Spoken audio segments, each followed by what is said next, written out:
기도는 우리 그리스도인들에게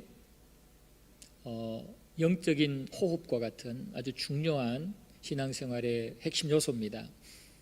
그래서 우리가 기도하는 것을 쉬게 되면 영적으로 아주 약해지게 되고 영적 싸움이나 우리의 신앙이 굉장히 어려움을 겪게 됩니다. 그러나 열심으로 기도하면서 기도의 호흡을 하게 되면은 우리의 영이 또 신앙생활이 굉장히 힘어렵고 역동적인 그런 신앙생활을 하게 됩니다. 이것은 육신을 가진 우리 주님도 마찬가지였습니다. 우리 주님께서 공생의 사역을 시작할 때도 기도로 시작하셨고 또 중간에도 중간중간에 조용히 한적한 곳에 가셔서 기도하셨고 그리고 이제 마지막 십자가를 지시기 위해서도 기도로 준비하셨습니다. 그래서 우리 주님께서도 공생의 사역을 시작과 또 중간중간과 마지막 마무리할 때도 기도로 그렇게 하셨어요. 주님도 이렇게 하셨는데 하물며 우리가 기도를 소홀히 하거나 기도를 쉬게 되면은 참 어리석은 그런 우리의 모습입니다. 우리에게 중요한 영적 무기, 기도라는 무기를 주셨는데 이것을 사용하지 않고 맨날 영적으로 당하기만 한다면, 영적 전쟁에서 수세에 몰리고 맨날 치기만 한다면 우리는 정말 억울하잖아요. 하나님께서 우리에게 최첨단 기도의 무기를 주셨는데 이 기도를 쓰지 않아가지고 이 무기를 사용하지 않아가지고 영적 싸움에서 치면 너무 한심스럽잖아요. 사실 지금 우리가 기도의 무기를 안 써서 지금까지 진 신앙생활이 아마 많이 있을 거예요.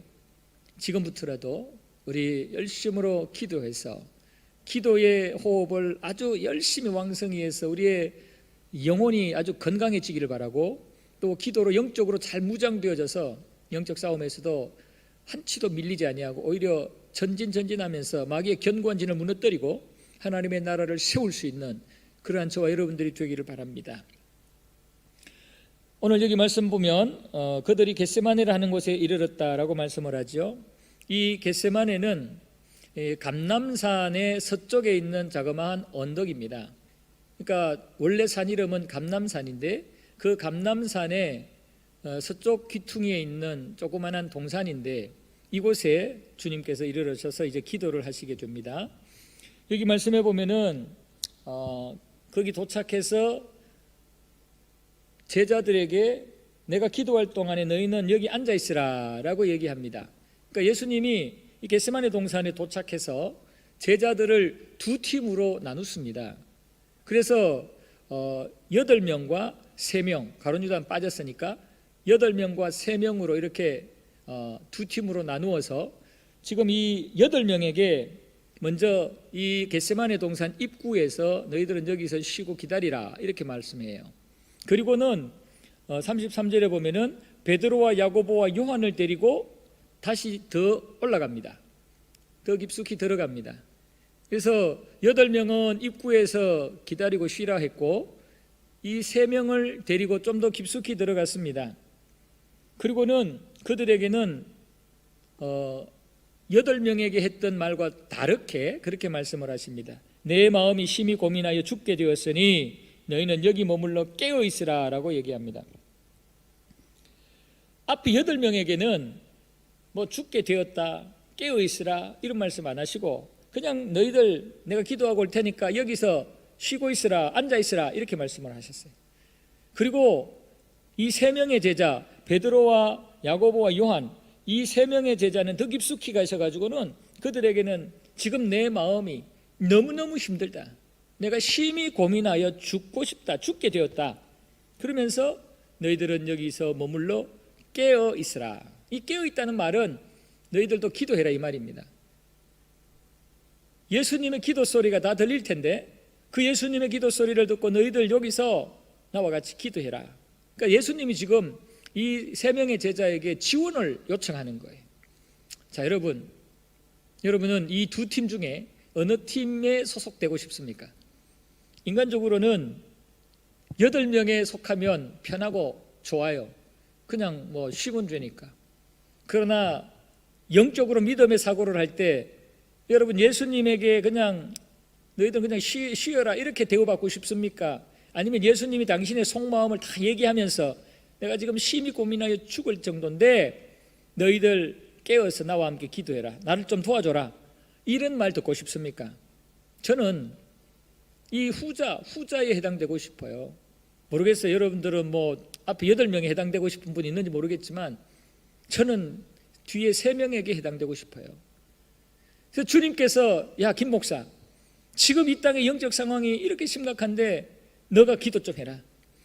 너가 더 어려운 지역에 가서, 영적으로 아주 피폐한 지역에 가서 네가 거기서 기도하고 거기서 영적 싸움을 하면서 거기 하나님 나라를 세워라. 저는 이런 음성 듣고 싶어요. 이런 하나님의 명령 받고 싶어요. 하나님께서 아무런 어떤 역할을 안 맡겨주시면 그거는 어떻게 보면 굉장히 불행한 거예요. 안타까운 거예요. 그런데 하나님이 사용하신다는 것은 그만큼 특별한 은혜를 주시고 또 특별히 신뢰한다는 거잖아요. 그러니까 이 3명의 제자들은 진짜 특혜를 입은 거예요. 예수님에게 특별한 대우를 받는 거예요. 굉장히 영광스러운 거죠. 저는 우리 연합교회가 이 땅의 수많은 교회들 가운데 이런 3명과 같은 이런 대우를 받는 교회 되기를 원해요.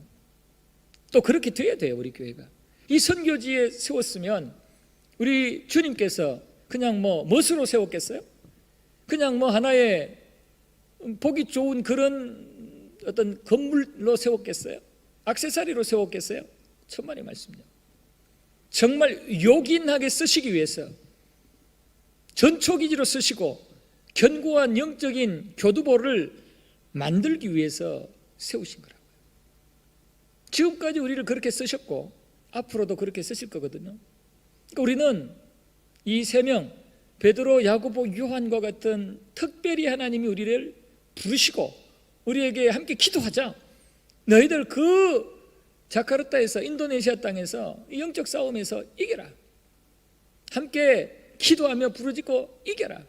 그래서 한 영혼이라도 내 백성 삼아라. 내가 너와 함께 할 거야. 너를 떠나지 않을 거야. 이 음성을 여러분들이 들으시기를 바랍니다. 저는 날마다 듣고 있습니다. 그래서 제 마음속에는 빨리 코로나가 종식되고 우리 성도들과 함께 현장에서 여러 가지 우리에게 주신 사명 감당하고 싶어요. 한인 복음화와 이 땅의 현진 복음화를 위해서 함께 그냥 예수 이름의 능력으로 막 뛰어다니고 싶어요. 여러분, 이 음성을 꼭 들으시기를 바랍니다.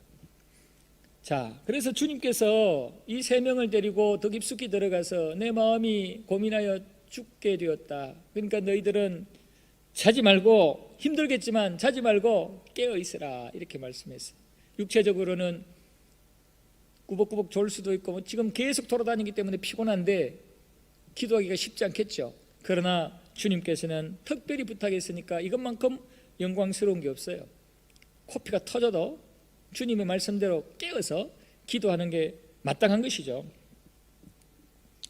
그리고는 이제 주님께서 조금 더 나아가서 땅에 엎드려서 기도를 하는데, 될 수 있는 대로 이때가 자기들에게 지나가기를 구하는 그런 기도를 합니다.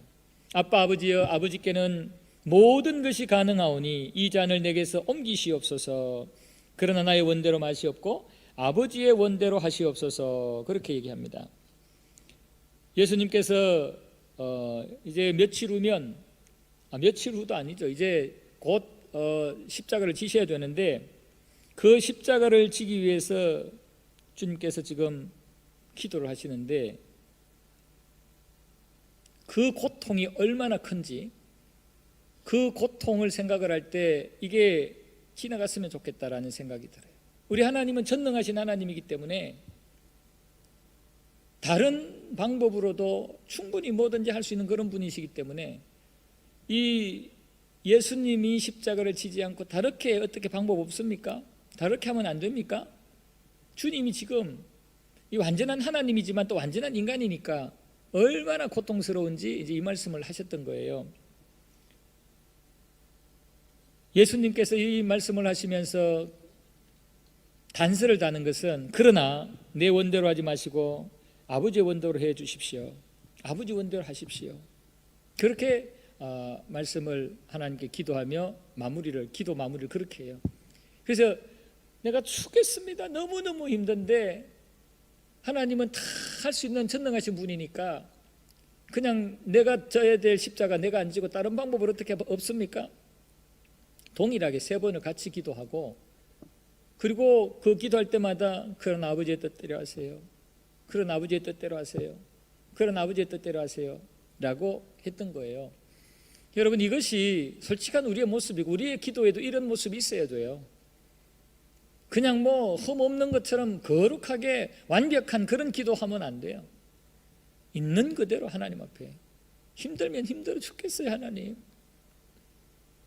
이 사명 감당하기가 너무 버거워요. 너무 힘들어요. 괴로워요. 그러면서도 하나님, 그래도 감당해야 되겠죠. 그래도 견디고 승리해야 되겠죠.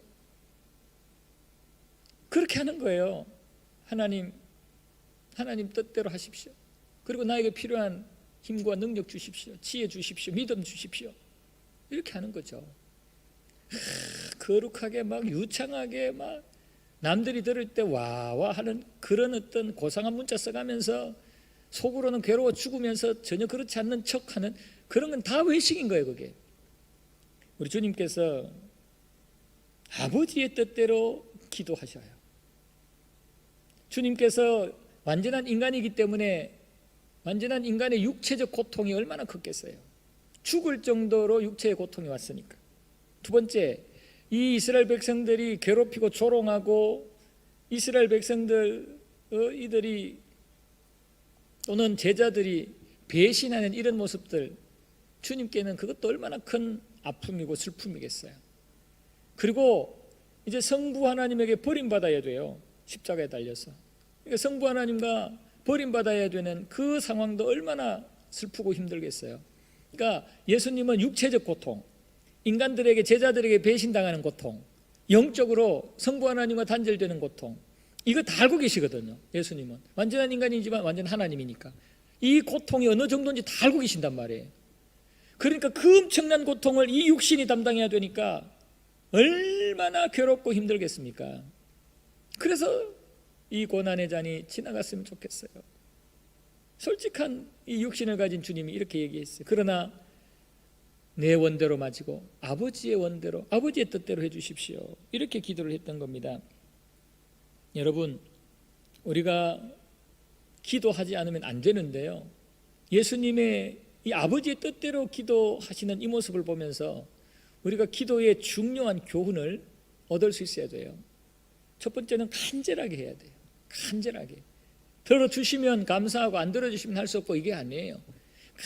간절하게 해야 돼요. 예수님께서 무릎을 꿇고 머리를 그냥 땅에 대고 또 양 무릎에 넣어서 최고의 간구하는 모습이에요. 보통 이스라엘 백성들의 기도 자세는 서서 하는 기도 자세인데 간절할수록 꼬부러져요. 간절할수록 땅에 가까워져요. 얼굴이 땅에 붙었다, 이 말은 최고로 낮아지고 간절하게 기도했다는 거예요. 여러분들은 하나님 앞에 간절한 기도 어떤 식으로 표현합니까?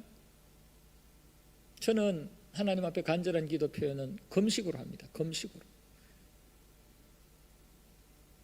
간절할수록 저는 밥 안 먹고 기도해요. 왜냐하면 이 밥 안 먹으면 생명이 지장되는 거고, 밥 안 먹으면 몸이 축나고 심각한 다른 후유증도 생길 수 있어요. 그걸 감수하고도 하나님 앞에 들어주세요. 여러분, 나름대로 어떻게, 얼마나, 어떤 모습으로 간구하는지, 간절히 구하는지 한번 여러분도 돌아보십시오. 여러분의 간절함 표현하는 방법 어떤지. 간절하게 엎드려서 하는지, 시간을 길게 잡고 하는지, 소리를 크게 내면서 하는지, 금식하면서 하는지, 나름대로 하나님 앞에 살펴보시고, 간절함이 없다? 죄송하지만 그 문제가 있어요. 하나님 앞에 기도할 때 간절함이 없이 한다? 문제가 있어요. 아니, 우리 예수님도 이렇게 간절하게 하시는데 우리가 기도를 간절하지 않게 한다? 그건 기도가 아니에요. 여러분, 간절하게 기도하셔야 돼요. 지금 우리가 이 위기 상황에서 다니엘 비상기도회 하고 있는데 여러분 어떻게 기도하고 있습니까? 혹시 뭐 교회에서 하는데 나는 별로 상관없고 나는 안 할란다 이렇게 하고 그냥 빠져 있습니까? 그거 참 불행한 일이에요. 안타까운 일이에요. 이렇게 기도 제목을 계속 나누어 드리는데 이 기도 제목을 제대로 활용 안 하고 그냥 무시하고 전혀 내용이 뭔지도 모르고 있습니까? 참 불행한 일이에요. 하나님께서는 이것을 가지고 시간을 정해놓고 하나님 앞에 간절히 기도하기를 원하셔요. 정한 시간에 그렇게 기도하는 게 그게 간절한 표현일 수도 있어요. 아무리 힘들고 어려워도 복잡한 다른 약속이 겹쳐도 그 시간에 하나님 앞에 먼저 드리는 그게 간절할 수도 있어요. 여러분, 간절한 기도 드리십시오. 예수님이 무릎 꿇고 머리를 무릎 속에 넣고 땅에 묻고 그렇게 기도하셨다니까요. 히브리서 5장 7절에 보면은 예수님의 간절한 기도를 이렇게 표현하고 있어요. 그는 육체에 계실 때 자기를 죽음에서 능히 구원하실 이에게 심한 통곡과 눈물로 간구와 소원을 올렸고 그래요.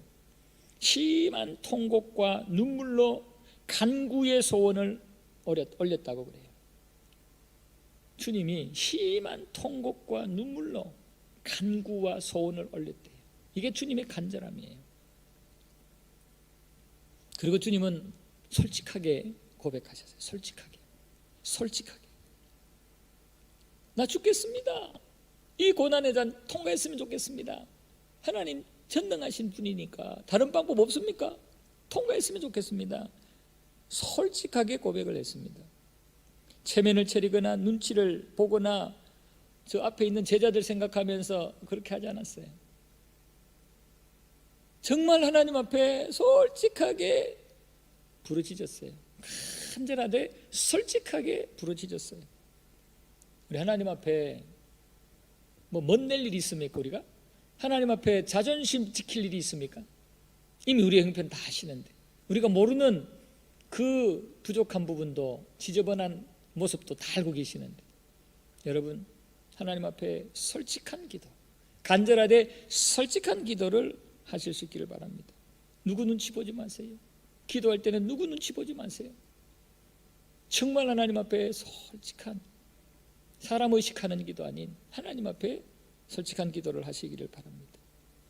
그리고 세 번째 중요한 것은 하나님의 뜻대로예요. 솔직하게 내 의견을 얘기했어요. 하나님, 나 이거 하고 싶어요. 저거 하고 싶어요. 하나님, 이번에는 이렇게 되면 좋겠어요. 저렇게 되면 좋겠어요. 하나님 앞에 솔직하게 하되 꼭 이렇게 해주세요 하고는 내 고집대로 내가 요청한 대로 해주세요가 아니고 이게 하나님의 뜻이라면 그렇게 하시고 하나님의 뜻이 다른 곳에 있으면 하나님 뜻대로 하세요. 마지막에는 우리 주님처럼 이렇게 정리하셔야 돼요. 내 하고 싶은 소원 다 솔직히 알았어요. 간절하게 다 알았어요. 그러나 이 모든 것이 하나님의 뜻대로 되기를 원합니다. 하나님이 원하시는다면 해주세요. 그러나 하나님이 원치 않는다면 하나님 원하는 뜻대로 하세요. 여러분, 처녀 마리아가 이 천사가 나타나가지고 아기를 가졌다고 할 때 기가 막혔을 거 아니에요. 여러분 한번 상상해 보세요. 진짜 말도 안 되는 얘기잖아요. 자기는 남자를 가까이 한 적이 없어요. 그런데 아기가 생겼대요. 근데 성령으로 잉태되었대요. 이거는 전혀 전무후무한 일이잖아요. 그럴 때 이 마리아의 고백이 뭐예요? 주의 계집종이오니 말씀대로 이루어지기를 원합니다. 자기의 마음과 생각, 이성적으로는 이거 이해가 안 돼요. 그러나 주의 계집종이오니, 주의 도구로 쓰인 그런 자이오니 원하는 대로 하십시오. 이것이 바로 지금 주님이 나는 이런데 아버지의 뜻대로 하십시오와 같고, 오늘날 우리의 기도가 이러한데 이렇게 해주시면 좋겠어요. 하나님, 소원 잔뜩 아리면서도 아버지의 뜻대로 되기를 원합니다. 이렇게 기도하는 것 같아요. 여러분, 기도는 우리가 착각하는데요, 막 땡깡 부려서 내가 갖고 싶은 거 갖는 게 기도가 아니에요. 내 욕심 채우는 게 기도가 아니에요. 기도는 아버지의 뜻을 찾아서 그 뜻에 맞추는 게 기도예요. 기도는 하나님의 말씀대로 하나님의 뜻에 내 모든 마음과 생각과 삶을 맞춰가는 거예요. 앞으로 어떤 상황이 생겨도 이게 하나님의 뜻이라는 확신 속에 순종하며 차고 나가고 준비하는 게 기도예요. 엄청난 일들이 있어도 기도로 준비된 사람은 영적인 여유가 있어요. 내가 생각하는 대로 안 되어도 기도로 준비된 사람은 당황하지를 덜 해요. 빨리 적응을 한다 이 말이에요. 그리고 네 번째는 주님이 반복해서 기도하셨잖아요. 우리가 기도 한번 딱 하고는 끝 아니에요. 기도 언제 종료해야 되느냐? 확신이 들 때, 나의 기도를 하나님이 들으셨다, 하나님께서 내 기도 응답하시, 확신이 들 때 스톱하는 거예요. 한번 딱 하고는 확신 들면 한 번 하고 끝내면 돼요. 3번, 4번, 10번 했는데도 확신이 안 들면 계속 하는 거예요. 계속. 그게 기도의 양을 채우는 거예요. 우리 주님은 지금 3번 기도했어요. 3번. 똑같은 내용으로 3번 기도했어요. 3번 기도하고 확신이 찼어요. 그래서 제자들에게, 야, 됐다, 때가 됐다, 준비됐다, 가자. 이제부터는 주님이 막 당당하잖아요. 여러분, 기도는 확신이 올 때까지 반복해서 하는 거예요. 하나님 앞에 기도했으니까 이제 하나님이 내 기도 들어주셨다는 그런 믿음이 생길 때까지 하는 거예요. 반복해서. 지금 우리 한계 상황, 우리가 뛰어넘을 수 없는 그런 환경 상황 왔잖아요. 개인적으로든 또 뭐 가정적으로든 교회적으로든 또 시대적으로든 지금 온 사방이 지금 우리의 한계 상황에 딱 도달해 있어요. 우리 어쩔 수 없어요. 해결할 수 없어요. 이런 때에 우리는 하나님 앞에 반복해서 계속 기도하는 거예요. 하나님 간절하게 기도하는 거예요. 아버지의 뜻을 따라서 그렇게 되기를 원하면서 솔직한 내 마음도 고백하는 거예요. 그럴 때 하나님이 우리의 기도를 들으시고 우리에게 하나님의 뜻에 맞는 그런 믿음과 확신을 주셔서 어떤 상황에서도 우리가 의연하게 대처할 수 있도록 하셔요. 예수님께서 이렇게 간절하게 솔직하게 아버지의 뜻대로 반복해서 기도를 하셨어요. 그럴 때 이제 한 번 하고 제자들에게 와보고 또 한 번 하고 제자들에게 와와요. 이 3명의 제자들 좀 나를 위해서 기도해 달라고 했는데 이 제자들이 자고만 있는 거예요. 37절 보면 시몬아 자느냐? 네가 1시간도 깨어 있을 수 없더냐? 이 1시간이라는 말은 뭐 60분 1시간을 얘기하는 게 아니고 짧은 일정 시간을 얘기하는 거예요. 이 짧은 요 시간도 너 깨어 있을 수 없더냐? 참 안타까운 마음으로 베드로에게 시몬에게 말씀을 해요. 여러분, 이 말씀 우리가 들으면 안 될 거 아니에요. 연합교회야, 우리 이름을 부르면서 누구누구야, 김 목사야, 너희들 요만큼도 기도 못 하겠더냐? 이런 상황에서 다들 그냥 심각하게 아우성 치고 있는데 이런 상황에서 너희들 요만큼도 기도 못 하겠더냐? 개인적으로 교회적으로 요만큼도 기도 못 하겠더냐? 주님이 이 말씀하시면 너무너무 죄송하지 않아요? 베드로가 지금 정말 부끄러운 소리를 듣고 있거든요. 이 모습을 보면서 지금 하나님이, 우리 주님이 우리에게 이런 말씀을 하신다면 어떡하지 고민을 하셔야 돼요. 지금 주님께서 나에게 이 말씀하시면 어떡하지? 여러분 한번 돌아보십시오. 한시도 깨어 있을 수 없더냐? 요만큼도 너 기도하면서 깨어 있을 수 없더냐? 이 말씀 안 들어야 돼요. 자, 실패했어요. 첫 번 타임에 실패했어요. 그 다음에 또 왔어요. 그런데 주님께서 또 말씀을 하시는 거예요. 제자들이 눈이 막 피곤해가지고 이 눈꺼풀이 막 그냥 천근만근이 막 내려앉는 거예요. 그럼에도 주님께서는 아이고 너희들 피곤하니까 안 되겠다 치워라 라고 하지 않아요. 그래도 기도하라 그래요.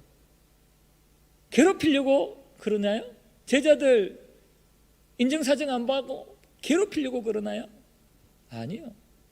기도 회개해야 앞으로 이제 예수님이 십자가에 달려 죽고 순환을 당할 때 시험에 안 들거든. 앞으로 마귀가 예수님 갖고 막 놀 때, 마구 막 공격할 때 기도해놔야 시험에 안 들거든요.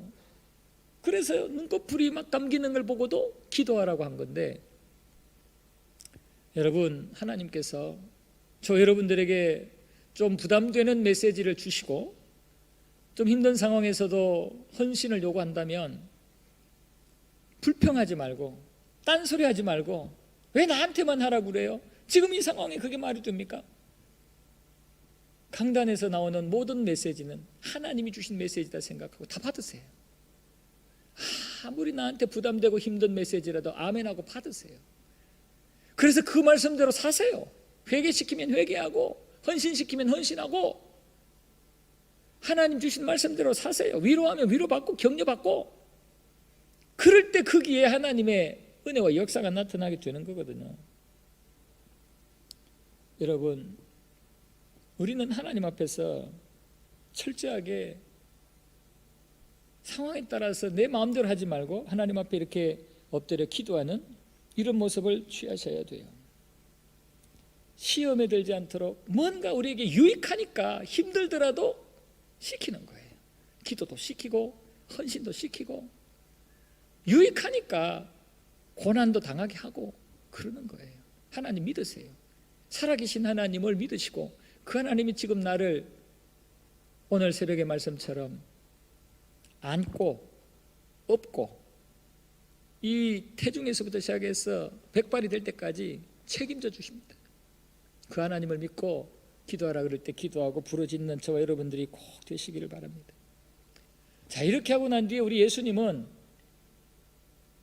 기도가 딱 끝나고 난 뒤에 달라진 모습으로 제자들에게 옵니다. 가자. 이제는 기도의 시간은 끝났다. 나는 준비가 됐다. 이제는 가자. 하고는 42절 보면 일어나라. 함께 가자. 보라, 나를 파는 자가 가까이 왔느니라. 하고는 선언을 합니다. 준비가 딱 되니까요. 기도의 응답이 딱 오니까 예수님의 태도와 모습이 달라졌습니다. 조금 전까지만 해도 내가 괴로워서 슬퍼서 죽겠습니다 그랬던 분이 이제는 됐다, 가자. 나를 잡으러 왔다 하고는 스스로 손을 내밀어서 체포를 당하시잖아요. 얼마나 바뀌셨습니까? 얼마나 당당하고 담대해지셨습니까? 스스로 너희들이 나를 붙잡아 가라 하고는 손을 내미셔요. 예수님이 어쩔 수 없이 붙잡힌 거 아니에요. 예수님이 잡혀주신 거예요. 나 잡아 가라 한 거예요. 기도하고 나니까 주님이 이렇게 평안이 오고 주님께서 이렇게 담대해지신 거예요. 여러분, 우리가 기도로 잘 무장하고 준비되면 우리에게도 이런 담대함이 생기는 겁니다. 이런 담대함은 세상이 감당하지 못해요. 우리 히브리서에 나오는 믿음의 조상들 기도하며 무장되어 있을 때 세상이 감당하지 못하는 승리자가 되셨잖아요. 주님이 사랑하시는 성도 여러분, 지금 시대에 우리는 기도해야 될 때고 기도한 뒤에 주님처럼 당당해야 돼요. 믿음의 사람들이 기도한 뒤에 당당하게 어떤 상황도 대처해 나간 것처럼 우리가 대처해 나갈 수 있어야 됩니다. 아무쪼록 아버지의 뜻대로 기도하신 주님의 모습을 본받아서 지금 이 시대에 기도하시며 승리하시고 기도하시며 하나님의 뜻대로 쓰임받는 자 되시기 바랍니다. 8명은 뭐 기도해라 마라, 야 지금 너희들 뭐하냐, 주님이 그까지 내려오지도 않았어요. 3명에게 그렇게 하셨어요. 여러분, 우리는 그 3명이에요. 그 3명이 된 것에 대하여 감사하고 영광스럽게 생각하고 하나님 앞에 더 열심히 엎드리고 헌신하고 충성하는 저와 여러분들이 되기를 주님의 이름으로 축복합니다. 아멘.